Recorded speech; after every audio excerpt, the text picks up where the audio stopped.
Many nations defeated Napoleon, but only one of them was truly victorious.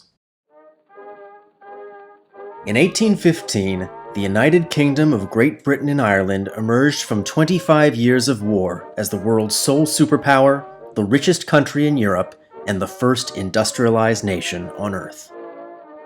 But even after achieving total victory over France, Britain lagged behind its defeated enemy in several ways, one of which being that its Jewish population, which had been living in the country for 161 years and now numbered over 8,000, remained unemancipated, trapped in a legal limbo where they were tax-paying permanent residents, but still totally unable to vote or hold public office. Parliament had attempted to emancipate Jews all the way back in 1753, but it was repealed just a year later due to an overwhelming public backlash, and never went into effect. In the wake of the Napoleonic Wars, this failure posed a direct challenge to Britain's political self-image. The other European powers, Prussia, Russia, and Austria, had rhetorically positioned their fight against France as a fight against liberalism. But Britain prided itself as an example of how to do liberalism right. Reform, not revolution. Constitutional monarchy, not republicanism. And like many of the political realities in post-Napoleonic Britain, the issue of Jewish emancipation would continue to test that ideal.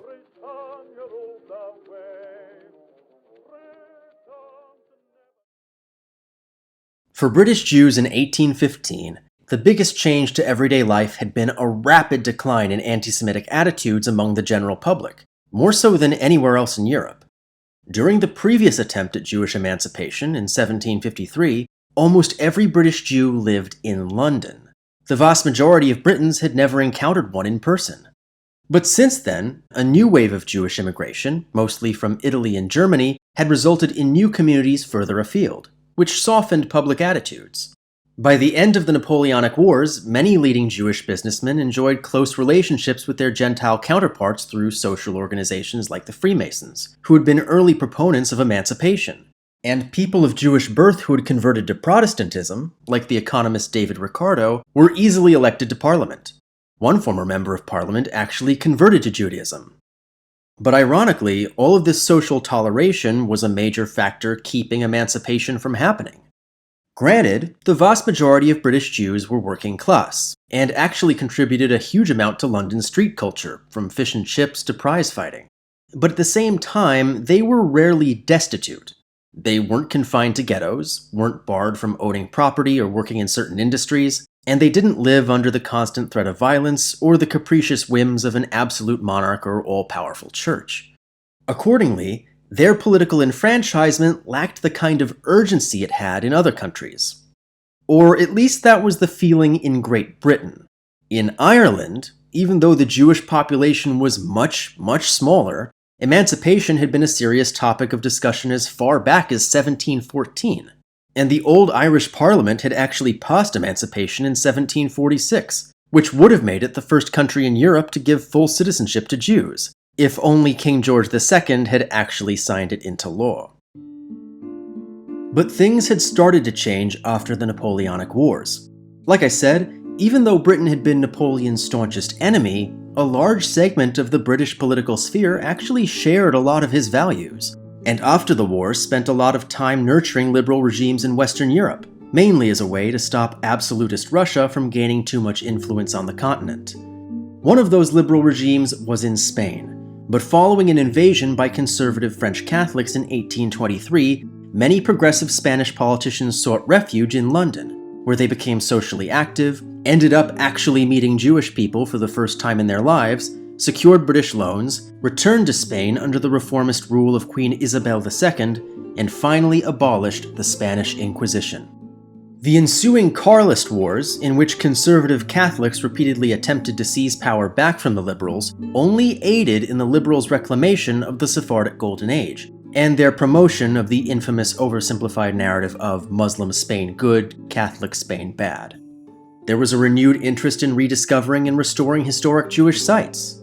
And finally, in 1837, a new constitution revived the Napoleonic law of birthright citizenship and the free exercise of religion. Spain. Spain! A country previously known to the world as the big bad of Jewish history had just emancipated Jews before the United Kingdom.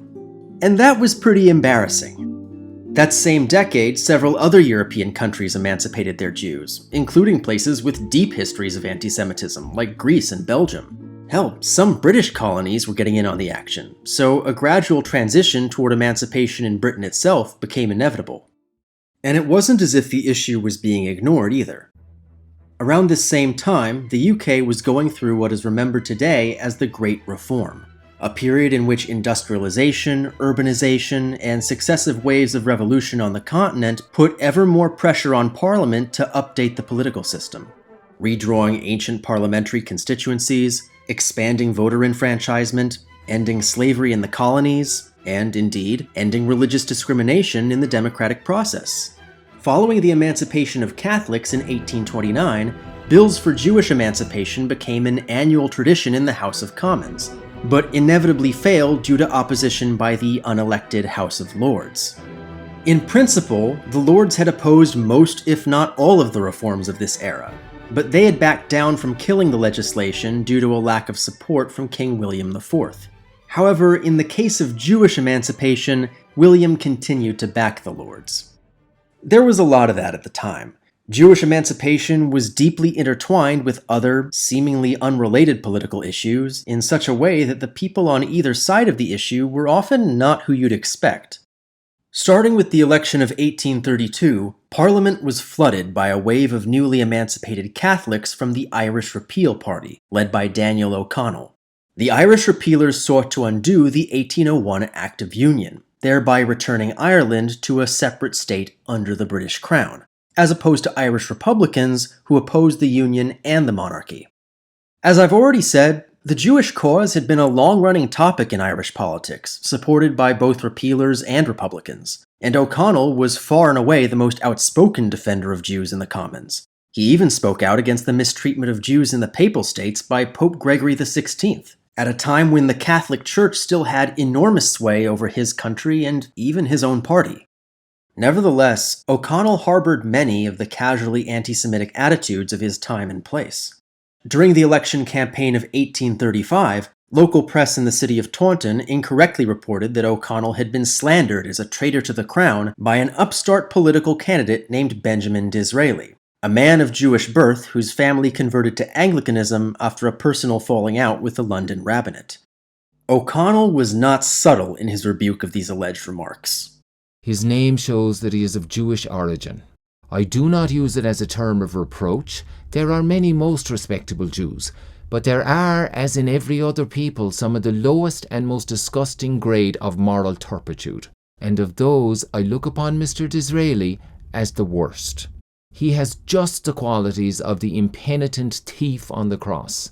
I forgive Mr. Disraeli now, and as the linear descendant of the blasphemous robber who ended his career beside the founder of the Christian faith, I leave the gentleman to the enjoyment of his infamous distinction and family honours. To which Disraeli responded, "Yes, I am a Jew, and while the ancestors of the right honourable gentleman were brutal savages in an unknown island, mine were priests in the Temple of Solomon." This spat with O'Connell actually made Disraeli's career. Although he lost the 1835 election, he was elected in 1837 on the strength of his reputation from the previous race, and would eventually become prime minister. And although he never returned to Judaism, Disraeli really leaned into his Jewish roots. As a member of the Conservative Party, he saw himself as the inheritor of an ancient and medieval pedigree analogous to that of Britain's upper class. But he also sought to stand out from his fellow conservatives. He agreed with a lot of the criticisms and proposals put forth by the parties to his left, and he believed that the ideal form of government is one in which conservative politicians implement liberal policies. Accordingly, Disraeli was a supporter of Jewish emancipation. And although the Lords would continue to obstruct the matter, he ultimately played a major role in getting Tories in the Commons to get on board. But here's the funny thing. British law was and is really complicated and has lots of loopholes. And even though Jews weren't technically citizens and weren't allowed to be sworn into public office, there wasn't technically any rule preventing them from being elected. So they just started running anyway.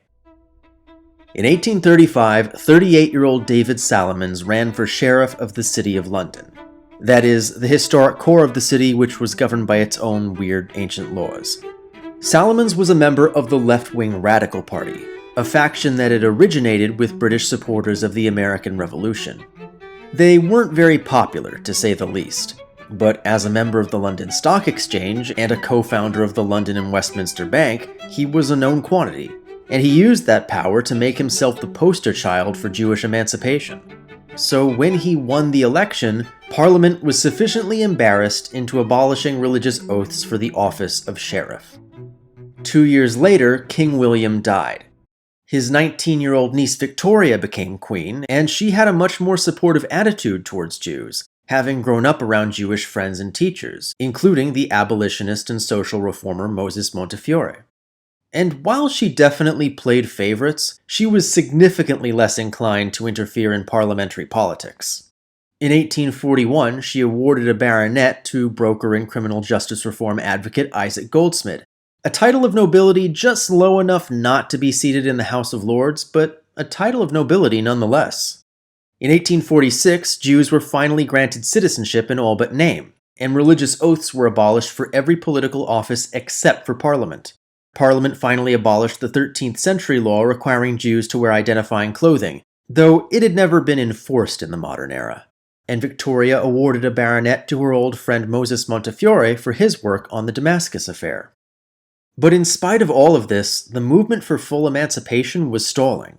The Jewish community in London was tearing itself apart over Isaac Goldsmid's embrace of Reform Judaism, with both chief rabbis issuing cherems against his newly established Reform synagogue.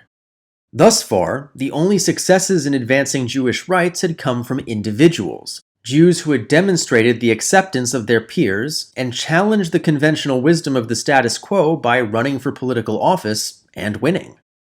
It was time to run for Parliament. In the summer of 1847, Lionel de Rothschild was elected MP for the City of London, but was prohibited from taking the oath of office as it still contained the phrase, "on the true faith of a Christian." In response, Prime Minister John Russell put forth yet another bill for Jewish emancipation.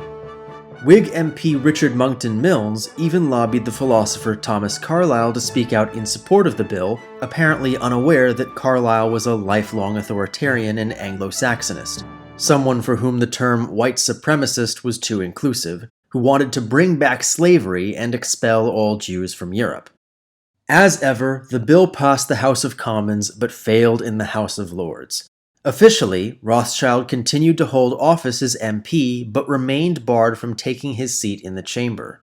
Even the normally supportive Queen deeply disapproved of the idea of Rothschild, whom she personally detested, becoming the first Jew to sit in Parliament. So let's try this again. 1851. Enter radical former Sheriff David Salomons, newly elected as MP for Greenwich, and a man not nearly as well behaved as Rothschild. Upon his entry into the chamber, Salomons took the oath but omitted the final phrase, "on the true faith of a Christian," and took his f***ing seat. For this, he was forcibly removed by the Sergeant-at-Arms, came back 3 days later, did it again, got thrown out again, paid a £500 fine, resigned his seat, and instead ran for Lord Mayor of London, which he also won. What a Chad. Twice more, bills for emancipation were passed by the Commons and killed by the Lords. Finally, exasperated, the House of Commons established a committee making a formal response to the Lords' intransigence. Just to drive home the absurdity of the situation, the committee was headed by Lionel de Rothschild, who at this point had been re-elected twice but never been allowed to take his seat. At long last, in July 1858, the Commons and the Lords reached a compromise. The oath of office as it stood would not be altered. However, any time a Jew was elected to the Commons or appointed to the House of Lords, the relevant chamber would have the power to vote on a resolution exempting them from the religious clause of the oath. Furthermore, Jewish MPs would be prohibited from holding any office whose authority overlapped with the Anglican or Presbyterian churches. 3 days after the new bill was signed into law, Lionel de Rothschild was sworn in and took his seat. The following year, David Salomons was elected in Greenwich once more and took his. Over the next several years, these exemptions were replaced with universal laws. In 1866, the Christian oath for public office was abolished entirely. Parliament made it legal for Jews to work on Sundays. And finally, the Universities Tests Act lifted the ban on Jewish students and professors at universities. But even today, the Jews Relief Act of 1858 is generally regarded as the moment of Jewish emancipation in Britain. Unfortunately, it still placed the UK far behind many other nations. In its effort to keep the peace and remain the world's sole superpower, Britain's political order had continued to insist on being a model of how to do liberalism right, with incremental reform in contrast to the waves of revolution engulfing continental Europe. But across the Channel, the age of revolution was already over. The age of nationalism had begun.